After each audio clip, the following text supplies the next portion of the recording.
We long to know you more. And for those nga way nakakilala sa akon, I am Pastor Roming.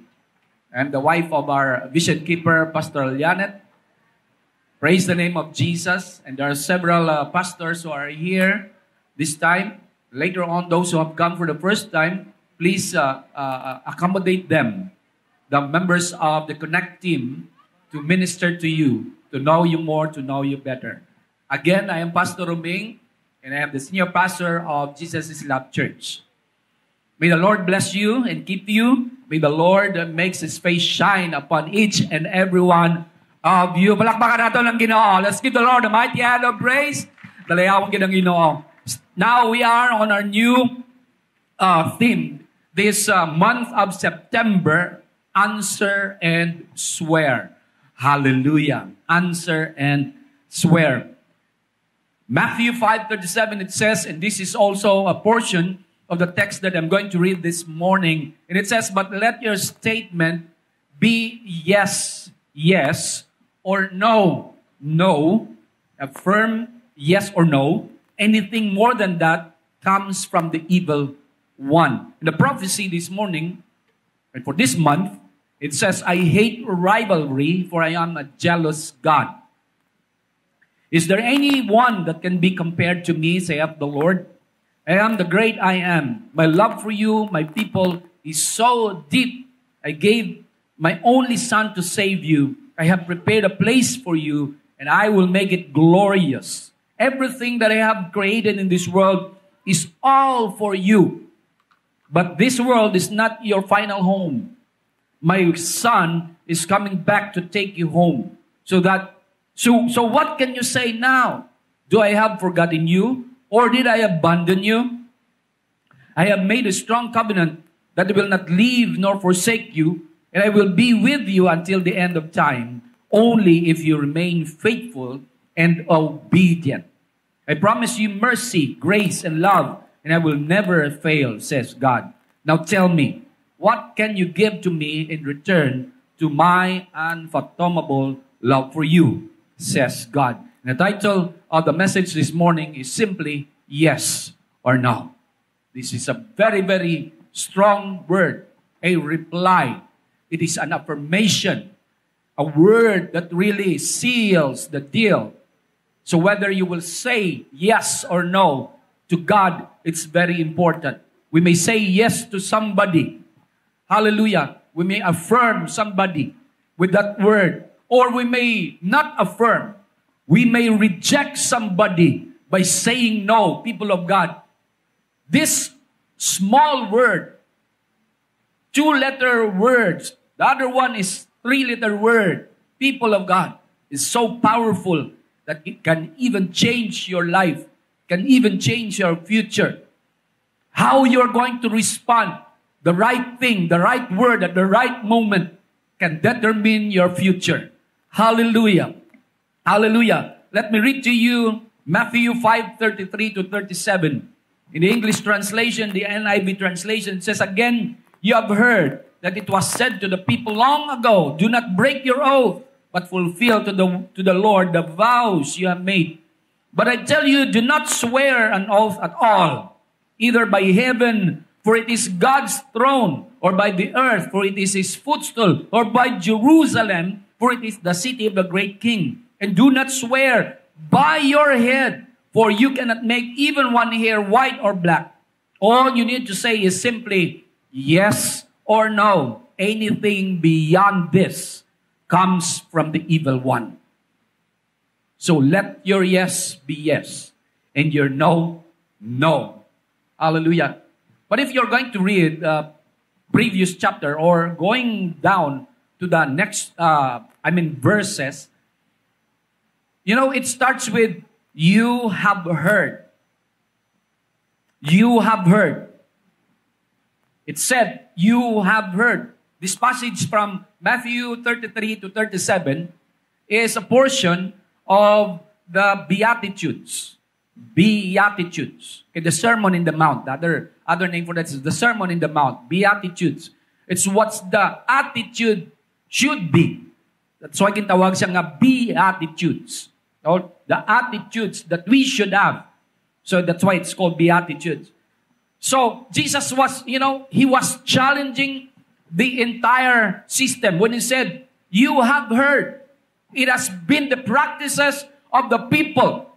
These are the practices. Muning mga naanda naton. And the Lord is not trying to abolish them, but He was challenging them. And actually, He was trying to simplify even the law of Moses. The Lord said, I did not come to abolish the law, but to fulfill them. And by fulfilling them, He was trying to say, I'm going to simplify it to you. The law is so overwhelming to them. Even the 10 Commandments, no one can satisfy them. No one can fulfill them. Because the whole 10 Commandments, only one command that you fail to do, you have failed everything. So that's what it is. It's a package deal. Hallelujah. Jesus was trying to break. He was trying to challenge. And actually, maybe in his heart, he was trying to destroy the wrong notions and perceptions, including oath-taking, that had become a way to manipulate truth. Ang mga balkabla kong kisa, actually wala man na. Maabot ka? Wala ko. Indian gwa niya. Hello? Hello? So verses 33 to 37 is a powerful call to radical honesty and integrity. Hallelujah. Jesus was not just talking about avoiding false oaths. He was challenging them and simplify it to the people. He was trying to make it simple para sa mga tao. Jesus was challenging culture and simplify understanding of the law of Moses. He talked about adultery, divorce, was talking about making an oath. That's what we're talking about. An eye for an eye, a tooth for a tooth. He was talking about that and about the wrong notions in treating your enemy. You have heard that you have to, eye for an eye, but I say to you, you love your enemy. It's a very difficult thing to do. Our tendency as a man is to retaliate. Amen? But the Lord says, love your enemy and do good to those people who persecute you. It's not easy. In ancient Jewish tradition, oaths or swearing, were used to guarantee truthfulness. Di ba kita gani nga Pilipino, mo man? No? Sure, promise, hope to die. Di ba nga mo tana? Pasang muna, kapin pasang batahon pa ta? Promise, may pakuros-kuros pa sa imo dila. Di ba? We are doing that. Okay? Hallelujah. So, it's often invoking sacred things like heaven or Jerusalem. Ay, saksi ko pang langit. Right? Di ba? We are doing that. Saksi ko pa ang langit. Tunay yan ang bal ko yan. Actually, marites malang na. No? But Jesus says, don't swear at all. Don't swear at all. That's what the Lord says. Why? Because truth shouldn't need props. Wala na damo nga props or burluloy pa. Truth should never have props or anything else. If your character is trustworthy, all you need to have is yes or no. Amen. Kung masaligan ka, wala na sang damo nga promise pa, hambal ka lang oo o kon hindi. Tapos na ang istorya. Amen. But many Christians, even Christians, we know that we are struggling in this way.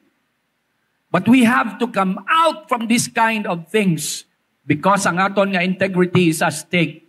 And when our integrity is at stake, our testimony for Jesus is also at stake. Hallelujah. James also quoted this similarly in James 5:12. Let's go to that. James 5:12. It says, above all, my brothers and sisters, do not swear, not by heaven or by earth or by anything else. All you need to say is simple, yes or no. Otherwise, you will be condemned. Bugat pagidyan ni James. Remember, James is the brother of Jesus. James is the brother of Jesus. So, he says, if you cannot say otherwise, if you don't mean it, remember, you will be condemned. You will be judged. You will be judged on whether you mean your yes, you mean your no. This is very important for Christians because many Christians, including me, hallelujah, can be tagged along on the quagmire of sin because of the way, the manner we agree whether we say yes or no. Kapati ka muna. Hallelujah. Let me proceed to my first point. And it says, our yes or no can make the Lord jealous. Oh Allah, am I serving a jealous God? Hindi bala kung jealous ka, hindi na nami. But the Bible says, the Lord says, I am a jealous God. This is where Oprah Winfrey fell. Because she said, I cannot serve a jealous God. God is jealous with me. Amo na hambal ni Oprah Winfrey. No? God is jealous with me. But this is not a jealousy that we know. You know? So the Bible says, James 4:4 says, you adulterous people, don't you know that friendship with the world means enmity against God? Enmity means hatred, animosity. Friendship with the world is hatred with God. Therefore, anyone who chooses to be a friend of the world becomes an enemy of God. So if you choose to be friends of the world, the Bible says in Romans chapter 12, do not anymore conform. Do not any longer conform to the patterns of this world, but be ye transformed by the renewing of your mind. The Bible says also in James here, it says, do not be friends with the world or anything in this world, because the love of the Father is not with you. Hallelujah. So what is this kind of jealousy of God? Your yes or no can trigger God's jealousy. Let me explain of that jealousy. Hallelujah. What's the difference between, by the way, envy? Pero may ko ginahambal. Anong diferensya sang envy kag jealousy? Ang envy iya, I want somebody else that I don't have. Mean to say, ay kanami, sang bag niya, sana all, tani may araman ko na. So you become envious of that. Meaning, I want what you have. Gusto ko man na tani ang ara sa imo. That's envy. But jealousy is this. Jealousy is you don't want others to take what you have. Meaning to say, we have something. I don't want to give this to you. I don't want to give this to you. And this is jealousy. I have my boyfriend. I have my husband. This is mine. Why should I give it to you? And this is jealousy. God has the same magnitude of jealousy. We belong to God. God has us. Ginpalagiyahan kita sang Ginoo, God owns us. We belong to God. And this is God's jealousy. I don't want my people to go to the devil. This is God's jealousy. Everything that I have given it to my sons and daughters. I have given it to Kate. I have given it to GL. I have given it to Lianet. I have given it to Ditas. I have given it to Zach. I have given it to you and me. It has been given to us. Everything that God has. The Lord says, you are mine. And I don't want you to go to the devil. This is God's jealousy. God's jealousy, He don't want us to go to the devil because we already belong to the Lord. Amen. That is what is all about when I say God is jealous. So when you say yes or no, it may trigger God's jealousy.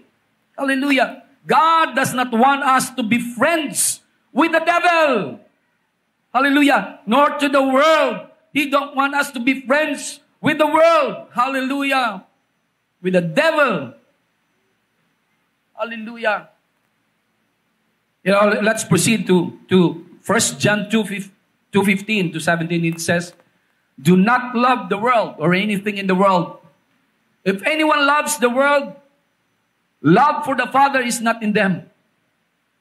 For everything in the world, the lust of the flesh, the lust of the eyes, and the pride of life comes not from the Father, but from the world. Who is the ruler of this world? Satan. And so the Lord does not want us to befriend the world. In other words, He doesn't want us to befriend Satan. He doesn't want us to go to Satan. God loves us. He owned us. He loved us so much that He sent His only begotten Son, the darling of heaven, so precious in the sight of the Father and of the angels and all the heavenly hosts. And yet, He gave His only begotten Son. That's how He loved us.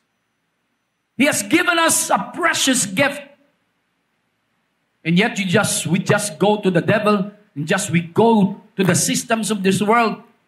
And the Lord says, no, you are mine. This is God's jealousy. Amuna yang ang jealousy sang Ginoo.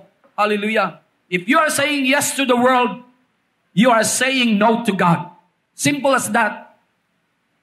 If you are saying no to the world, then you are saying yes to God. Very simple lang. Simple lang gid. Everything we need is already provided by the Lord. So why go to the devil? Why go to the world? Nga mapa-influensya pa kita sa yawa. Ka-influensyahan patas ang AI. Sabad sang AI, no? Artificial Intelligence, patayin ako ng AI. Yung bago, SI. Synthetic Intelligence. Kung ang AI, it has already the blueprint of what you're going to do, ang SI, or Synthetic Intelligence, the work has been done. Tapos na yan. Sa AI, tagaan niya ikaw sang structure. Sa AI, tapos na ang sa SI, tapos na ang structure. That's what it is. That's how fast the wisdom of this world. And the devil is enticing us to go with him and to be part of the systems of this world. But the Lord says, no. No. I am still in control of the entire situation. Amen. Amen. Come on, people of God. Give the Lord a mighty hand of praise. I am still in control. Alin sang una, wala pa nadulaan sang kontrol ang Ginoo sang tanan-tanan ng mga bagay diri sa kalibutan o kun sa langit man. Hallelujah. Hallelujah. Hallelujah. Ila pa lang na subong. Ila pa lang na subong. Nagamanggaranon sila. No? Amo na gani siling nila ko, no? Okay. Natawag siya nga ghost project. Kaya ginhimo siya para sa mga ghost. What a funny thing. Ginhimo siya para sa mga ghost. Hallelujah. What will profit is a man who has all the things in this world. 40 luxury cars and everything. What profit is a man to have all of that if he gains the whole world and loses his own soul? Hallelujah. Dapat ang kalipayan ta wala iya sa mga bagay, hindi sa kalibutan. Ang kalipayan ta ara sa pagpangalagdan, kaara sa Ginoo. Amen. Hindi tayo pag-i-establish ang aton niyang kalipayan Diri sa kalibutan, established niya sa Ginoo. That's why you are blessed because you are here. You prefer to be here than to be somewhere else. Hallelujah. Hallelujah. Hallelujah. You know, the next point is this. Yes and no are simple words, isn't it? But they carry immense power because they shape our reality, define our boundaries, express our deepest intention. It defines our reality. It shapes our reality. When you say yes to God, it defines your boundaries. Satan, hanggang dyan ka lang. I say no to you, Satan. So it sets a boundary. Hallelujah. You know, we can swear by saying yes or no. You made a promise before God's altar during wedding, di ba? Ang babae kag lalaki, they say, yes, I do. Yeah? So, you swear, you make an oath, you make a pledge. Thus, you say no to relationship. You say, yes, I do to a relationship in which God has intended for you, and you say no to a relationship other than your husband or wife. So it's either yes or no. It's a powerful tool to catch someone, whether he is lying or telling the truth during arraignment, during a court's proceeding. Ma'am, bala na siya ang abogado. Oh, okay, just answer me yes or no. Hindi ba lang wala ka sa uning nga lugar, sa amuning nga timpo? Yes or no? So answerable ba yes or no? It's just, you know, that word itself is a powerful tool so that you can catch the person whether he is lying or telling the truth. Hallelujah. You know, when I was in college, I was a debater for the College of Education at Central Philippine University, and we do this. You ask question answerable only by yes or no, and you catch them, aha, nagambal ka, oo. So during rebuttal, you would list down all the flaws in his arguments, and you present that to the judges, people of God. That's a powerful tool. Yes or no also marks. It is a marker of integrity. Hallelujah. Our integrity can be destroyed by merely saying yes or no. 40 kabilog mo nga salakyan? Hindi, 20 lang. So you said no. Di ba? Pero sa video, 40 manggid. Sa Senate hearing, 20. Oh Lord. So you can be caught by saying yes or no. It will destroy your integrity. When you are asked to do something, does your yes truly means yes? Magambal ka sa mga bagay, no matter what. If it means anything other than yes, then you are not living in integrity. Kung isa gambal ta nga yes, pero actually sa aton tagipusoon, no? Ang kalibutan niya gina-brand ang mga babae nga basta gani ko nung babae magambal nga yes, actually no na. Pero sa mga Christian siya bayi kung laki ya pag siling nga yes, yes, kung no, no. Amen. Amen. It doesn't matter whether babae or lalaki, pag ginambal nga yes, then yes. Kung pagambal nga no, then no. Pagambal mo na sa lalaki nga wala kayo ginahigugma. Hindi pagambal nga pabitin-bitin pa. Pagambal nga way mo siya na palangga. Hindi palanggai. Gambal ka nga hindi taka palangga. Pero actually deep within palangga. Yagali. Ano na yan? That's not integrity. Hallelujah. Amo di pastoral yanet. Wala rin damo na adamo. Gamo pagambal nga. Pakasal tamig siya. Sabat ni pastora. Oo. Yes. Wala damo. Gamo. I mean, let your yes be yes, not the other way around. Amen. Hallelujah. Hallelujah. Integrity thrives in truths. By saying yes or no, it carries truths. Does our yes or no carries truths? May mga iban nga, they are very terrible in telling whether yes or no. Sometimes there are people who cannot say no. They always say yes. Whether they are in trouble or not, they will always say yes. Ano nga mambal sa lasang yes? Ang ilang rason mo ni when we say we would come to a meeting, para hindi may embarrass. Makadto sa meeting, ara ka na, ari na. Gasakay na ko, yes. Coming. Bago pa lang gali siya kabangon. When we say yes to a ministry, do we really stand to what we say because we are called by God? Or we just join the ministry because we just have nothing to do? Hallelujah. Oh Lord.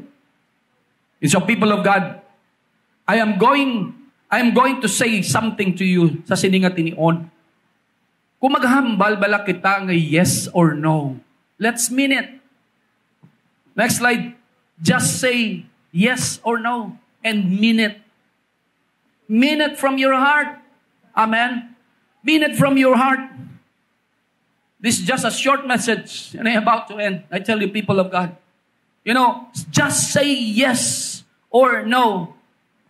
When Mary was told by an angel, Gabriel, you are going to be pregnant.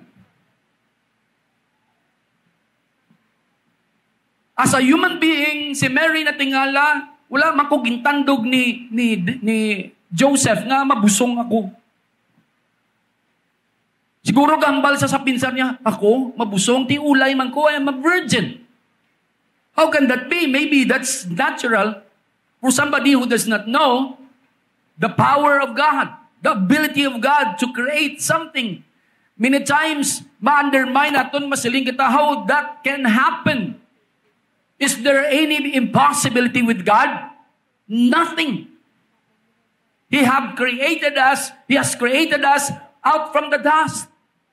And because of the breath of life that He breathed upon our nostrils, through Adam, people of God, we have the breath of life. Is there any impossibility with God? I say it again, nothing. Wala gidya sang imposible sa Ginoo. Si Mary, why siya nagreklamo? He said later on, yes. Anong sabat niya nga nagsiya yes sa? Sabat niya, be it unto me according to your word. She agreed. Yes, Lord, I'm going to bear that son, the Son of God in my womb. Despite of the fact that I will be shamed because of this, katungod sa during that time, nagbusong ka nga, wala pa kamugani, ginag-upod nga duwa, that's already adultery.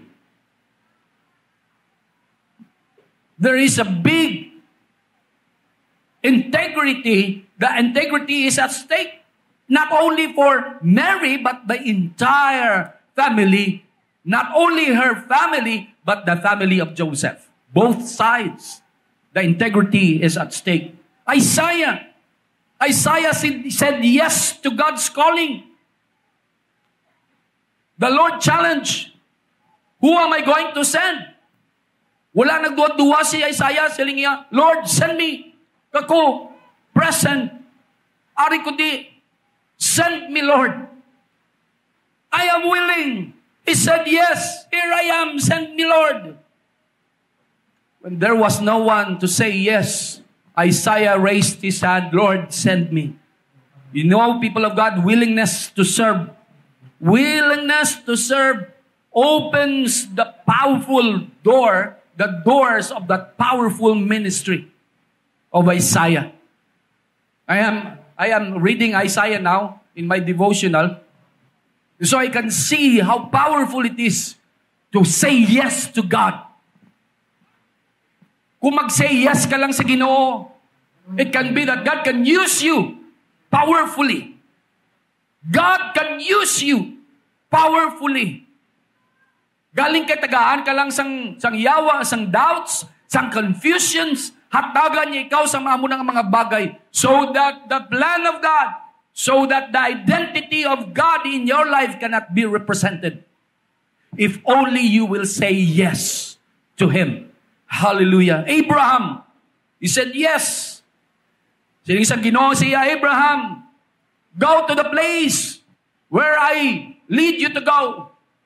And Abraham said yes, even though he had not seen the place. Abraham said, yes, I'll go, Lord. I'll go, Lord. He said yes. He obeyed, even though he did not know where he's going. You know, people of God, faith means saying yes without knowing the details. Let me say that again. Faith is saying yes, even though you do not know the details of where to go or what you're going to do. That is what faith all about. Ruth said yes to Naomi. Ang iya mga kabataan, ang kabataan ni Naomi, duwa kabilong na patay na. Kagangila mga asawa na bilin. Ang isa nagpuli sa iya balay. She went home, but Ruth stood by Naomi. And she said, your people will be my people. Your God will be my God. That's respect. That's commitment.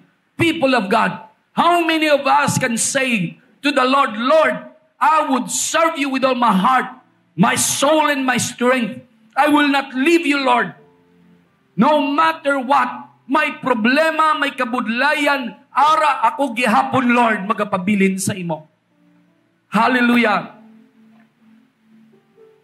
So Ruth said yes to Naomi. She chose to stay with her. You know, people of God, loyalty and commitment can lead to blessings. And we know that Ruth became the great grandmother of Jesus. Hallelujah. Kundi ka lang mag-give up, if you will just say yes to Jesus, basi ikaw pa ang pinakamanggaranon nga negosyante diri sa syudad sang Iloilo. Hallelujah. Hallelujah. Here's another one. Joseph said no to Potiphar's wife. He said no to Potiphar's wife. Gwapo si Joseph mo. Gamay-gamay lang ang kagwapuhan niya sang sakon. You know, people of God, he said no to Potiphar. Gintimtar siya ni Potiphar's wife nga maghulid sa iya. He said no because mas labaw sa iyang pagigugma niya sa Ginoo sang sa panandalian nga kalipayan. Hallelujah. Saying no to temptation protects your integrity. Amen. Saying no to temptation protects your integrity. Even if it leads to temporary suffering. Because right after that, nagsuffer gid si Joseph. He was sent to prison. But out from prison, he was catapulted to leadership, to being next to the king, next to Pharaoh. People of God, if I only know how to say no to temptations, Shadrach, Meshach, Abednego, they say no to bowing down to the idols. They say no in bowing down to the image erected for the image of the king, the golden image of the king, Nebuchadnezzar. They said no. And they were placed on a fiery furnace, people of God. And they said, bisan luwason kami sang amon Diyos o kun hindi, we will not bow down to your idol. Hallelujah. They said no. They said no. Hallelujah. They refused to bow down to the king's golden statue. Saying no to compromise may cost you, but God honors courage. Amen. Amen. God honors courage. Jesus said, and lastly si Jesus na ni, Jesus said no to Satan's temptations. Kung Diyos ka, make this stone a bread. Siling sang Ginoo, man shall not live by bread alone, but by every word that comes out of the mouth of God. Hallelujah! If you are the Son of God, jump down out from this pinnacle. You jump out because it has been said that He will charge angels concerning you. He will not let your feet go down to the ground. And the Lord says, Satan, get away from me. You only worship the Lord your God. He used the word to say no. People of God, I hope and I pray that when we say no to the systems of this world, when we say no to Satan, when we say no to temptations, when we say no to compromise, we use the word of God. We use the word of God just like Jesus did. We use the word of God. Hallelujah. Knowing God's word helps you say no to lies and manipulation of the enemy. Amen. Amen. Hallelujah. Hallelujah. Ang dako nga pamangkot amin amone. Do you find it hard to say yes to a ministry? Do you find it hard maybe to say no to vices? Do you find it hard to say yes to an activity, church activity? Do you find it hard to say no sa panghagad sa mga barkada mo? Balagaw man lang kamo kag mag-ininom. Do you find it hard to say no to temptations? People of God, it's very, very small word. Pirmi naton ginabaliwala ang ining mga tinaga. But you see, there is power in this word. Life and death is in the power of the tongue.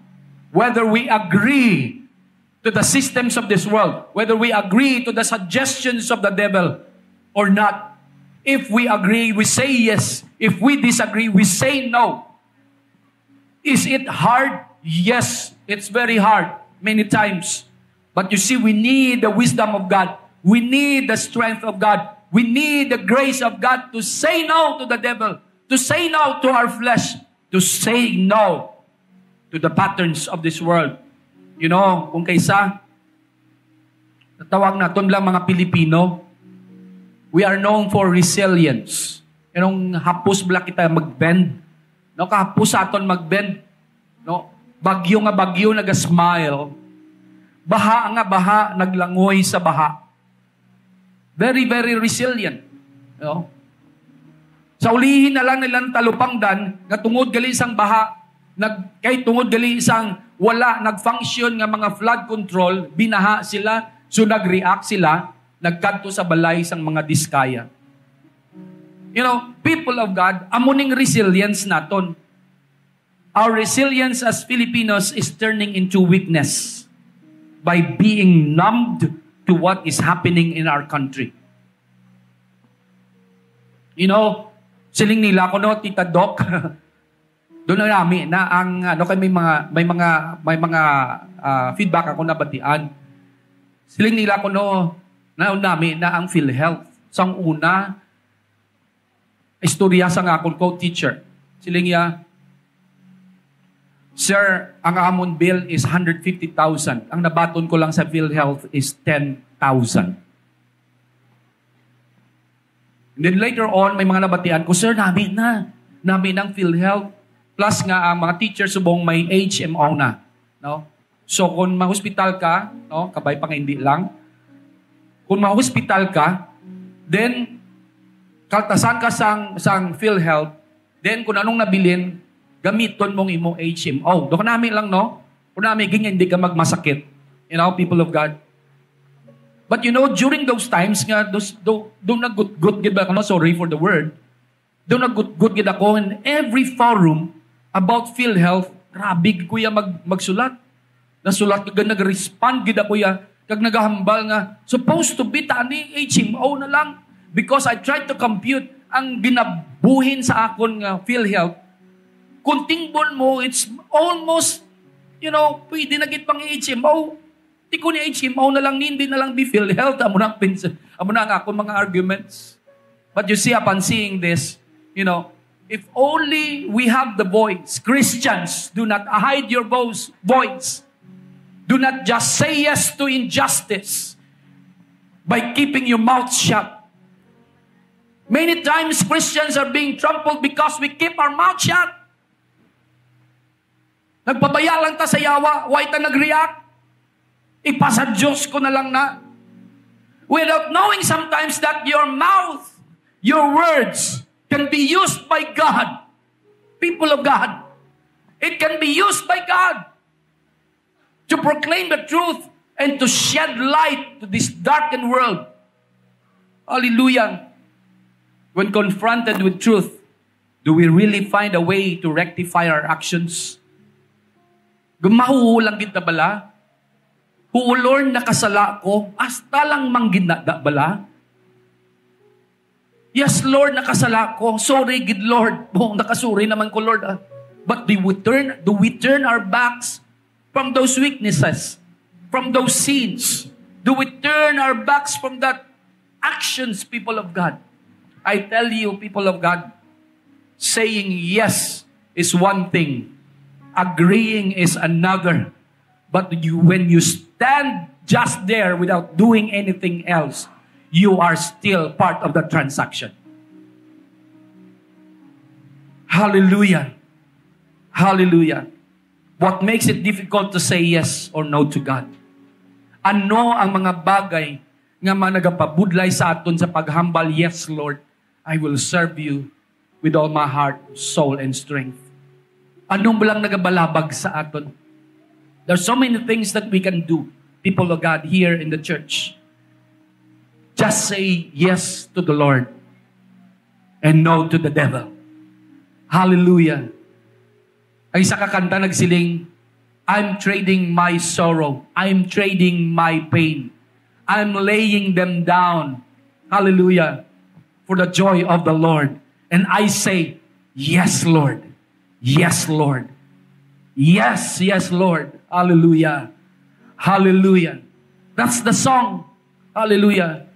Sino gusto maghambal? Yes, Lord, I'm going to serve you. Bibaya kamot. Hallelujah. Hallelujah. Yes, Lord, I am your child. That's affirmation. That's the affirmation of your identity in Christ. Yes, Lord, I am a child of God. Hallelujah. Magatindog kita sa sininga tinion. Hallelujah. Hallelujah. Hallelujah.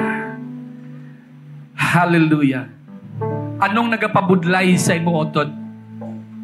Anong nagapabudlay sa imo sa paghambal nga? Yes, Lord. Basig hambal ka nga, hindi kuya magpastor, Lord. But you can still serve the Lord. Bisan hindi ka pastor. You can still proclaim the word. Bisan hindi ka pastor.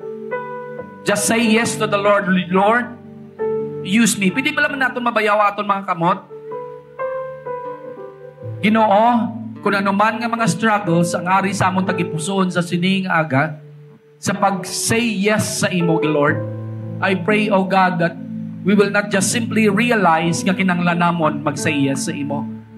But deep within our hearts, we're not just simply convinced, but Lord, deep within our hearts, O God, sold out kami, Ginoo, nga magsiling, Lord, I will serve you with all my heart, soul, and strength. Hallelujah. I will serve you because I love you.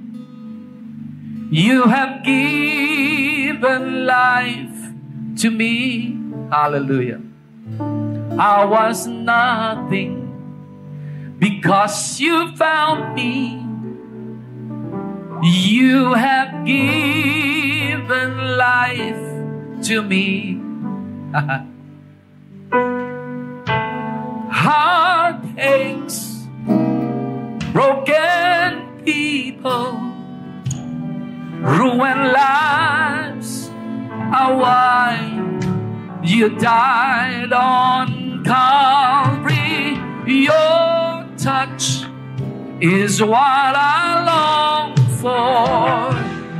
You have given life to me. Ang Ginoo naghatag sa aton sang kabuhi, wala sang rason kay hindi kita maghatag sa aton kabuhi. Saya. For those nga nagkanto diri sa sining nga simbahan for the first time, I offer you right now God's gift of salvation. Kung bago ka diri sa sining nga church, sa sining nga tinion, I invite you to receive the Lord as your personal Lord and Savior. Accept Jesus in your heart.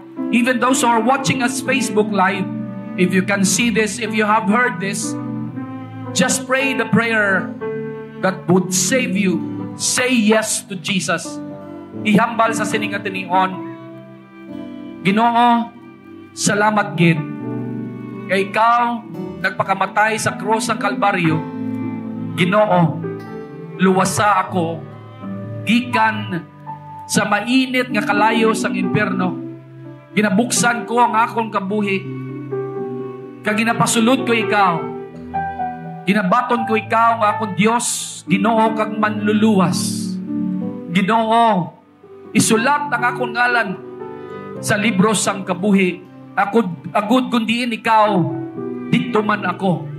Salamat sang kaluwasan sa sining nga tinion. Ginoo, ginadeklarar ko sa akong mga bibig nga ako imo ginpag-o, bago na ako nga tawo. Kag Lord, salamat sa kaluwasan ginahatag mo sa akon sa sining nga tinion, sa ngalan ni Ginoong Hesus. Amen. Amen.